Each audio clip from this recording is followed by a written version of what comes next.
معدنیات دي د سوات. د سوات. السلام علیکم ملګرو، ما تاسو ته ټول عمر په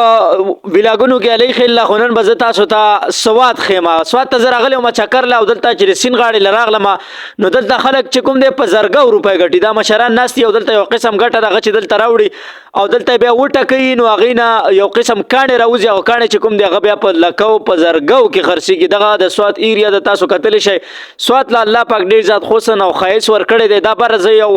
زه ته خطلې ما خد دنګ قلعه وا ډیره په خانه د ګریټ الکساندر د وخت یو قلعه د ریافت شه د غزنه د سواد د خایس چې کوم دا ډیر زیات مزیدار او ډیر زیات خيسته ښکاری. نو غین رستو چې زه د دغه زنه کته کوشم د سواد د سین غاړه ته چلاړه ما تاسو کتل شي چې دلته سم شران ناشتي او دغه ګټه چې کوم د په بورو کې راوړي او بیا دلته ټکی او بیا اوبو سره چاڼي او اغینه چې کوم د یو قسم شنغونی ګټه راوځي. اوس دغه شنه ګټه چې دا خدای خبر چې دا پس کې استعماليږي خو دغه ګټه چې کومه دا بیا ډیره زیاته قیمتي دا به دوړي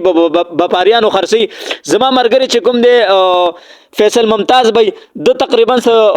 یو پوره دوه غټي چې کومې نه دا سره وی دل تراړلې بابا ته خو له بابا ورته دا خو ډیر منګ دی او دا ډیر منګ خرسيږي. نو موږ رالو دغه ته چان تکینا سو چې خدای موږ لسی شهرا کی د پکې یو د درې غټي وټه کولې د پکې دا ملاو شوې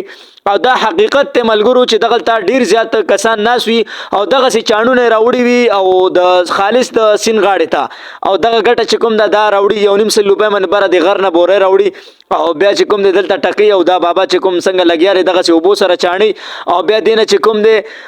دغه یو قسم ګټه د آشنغونی داتې راوباسي او بیا دا چې کومه په زرګاو کې خرسيږي. دوی الحمدلله زمونږ د اړي چې کومه په دغه کې وزي خدای پاک یو سنه سره روزګار انسان لورکي رزق دی الله پاک چاله بس کې ورکي چاله بس کې ورکي. دا د سواد د سین غاړه ده تاسو کتل شئ چې دغه مشر ناس دی او دی وی چې نن ز ډیر زیات خوشاله یم ځکه چې ما دلته خو خستا او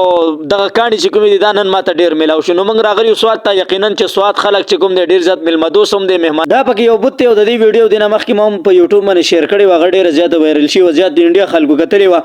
او دا سوخ کې روان کړي مو خو بیا هغه اصلي حالاتو کې دي. نو کې دي چې دا تاسو اکثر بلار کې وینئ چې کلم سواد ته ځای کنه نو سواد ډیر تاریخي اهمیت لري خاص کر هندوانو د لپاره. والسلام.